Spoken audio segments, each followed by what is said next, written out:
Siti Aisyah eta bertanya ke Kangjeng Nabi, "Ya Rasulullah, hei Kangjeng Nabi, hal yusaru ma'asyuhadai?" Setelah Kangjeng Nabi ngajelaskeun antara penghalang jelema nu pae syahid jeung surga eta hanyalah kematian, sedangkan jelema nu pae syahid mah moal menghadapi siksa kubur, moal menghadapi hisab langsung asup ka surga.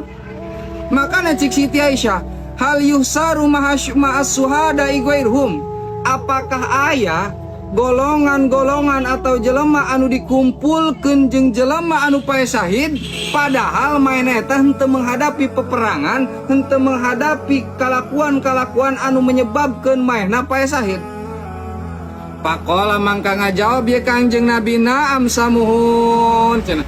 Aju kumaha cik Kangjeng Nabi, atuh aya cenah. Loba jelema anu bisa mendapatkan kategori jelema anu pae syahid tanpa kudu perang. Kumaha cik Kangjeng Nabi, "Man yadkurul mauta fil yaumi wa lailati isyrina marratan." Jelema anu inget kematian sapoe sapeuting minimal eta 20 kali. Urang mah sapoe sapeuting teu sakali acan.